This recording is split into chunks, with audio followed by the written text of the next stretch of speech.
Hibernation's over. Welcome to this episode of the Fishing Forecast. Smile more when you come by. Smile more when I see you. Smile more when the sun shines bright. Believe me, I need you. Oh my goodness! We tried switching spots. I'm excited. We got a beautiful rainbow trout. All right, sorry about the confusion, folks. We were looking for a spot. We saw marks. Look at that. Look at Ursies just pulled out of the water. Sweet. Let's hear a round of applause for him. Oh my goodness. I'm gonna release her.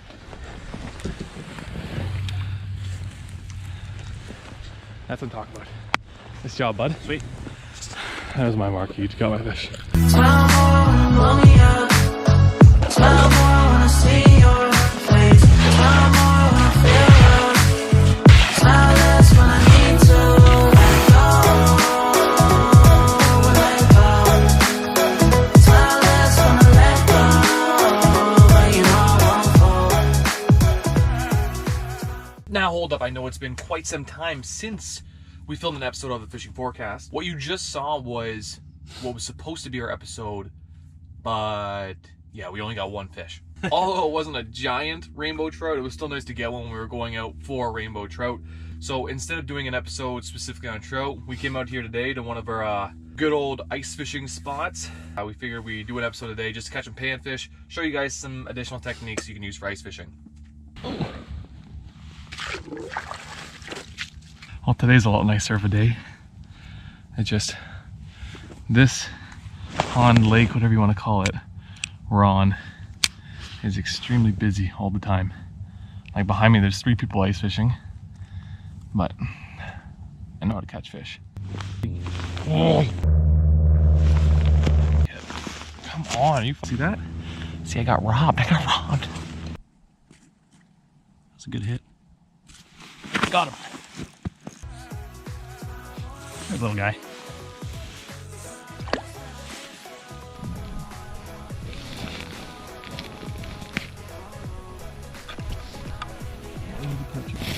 I don't care how small these fish are, they are the coolest looking fish.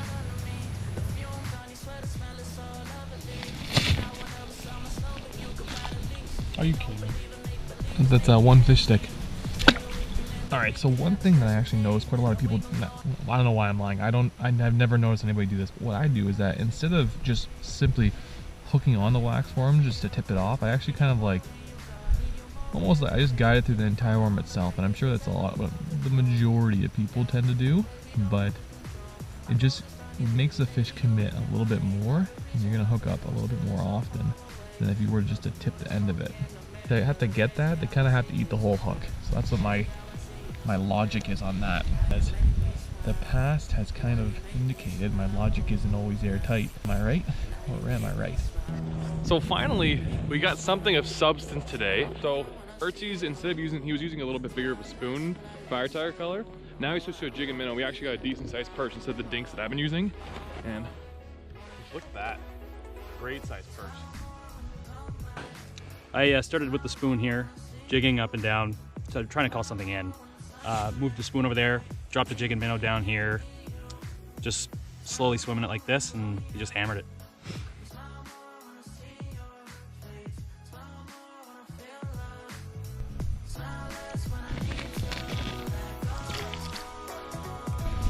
Well, I just learned my lesson.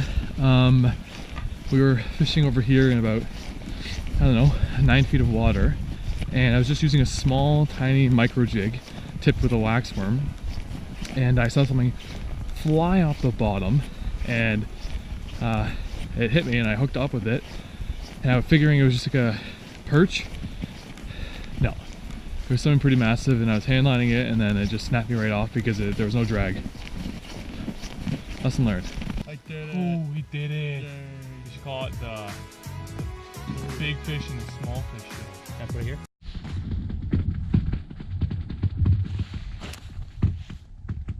Don't like that one bit. So yeah, Urtsies just left. I don't care.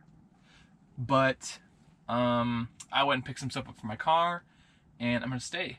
I'm gonna get some fish because I've only gotten dinks today. It's a good fish. That's a, oh yeah, that's a good perch. This is more like the kind of perch I actually wanted to get today. That's a better perch.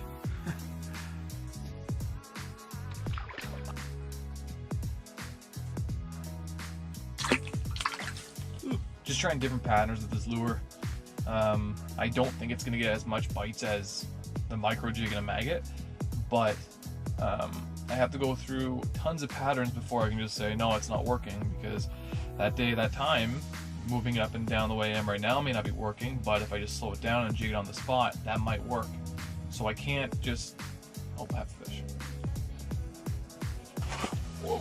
See what I was saying? See exactly what I was saying. Oh, come on.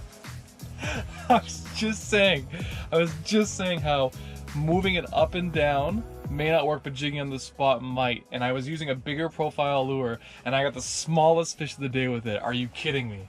All right, guys, well, I'm gonna pack things up. I got a few extra fish, one decent sized perch. I mean, Urzy still has the day with that nice perch from here, but it's good to see that perch of that quality can be pulled out of this pond, because I thought it was so precious that you just get dinks all day.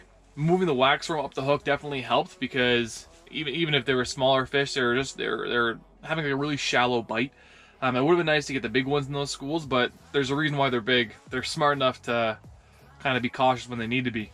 So yeah, all in all, it was a pretty good day, entertaining at least. Well, entertaining for me, not so sure if it's entertaining for you guys. If you guys have any questions about whatever techniques I was using today or the gear I was using today, feel free to leave a comment in the comment section below asking, and I'll absolutely answer. Don't forget to like the video and subscribe too, so I can justify doing this more often. For those of you who stuck around for the year-long hiatus, I appreciate you. Thank you very much. All 295 of you. Yeah, I counted. But yeah, stay tuned for the next episode of the Fishing Forecast. I'll probably review some of the gear I'm using, because a lot of people have questions about the gear I'm using. But yeah, anyways, stay tuned for the next episode of the Fishing Forecast. Peace out.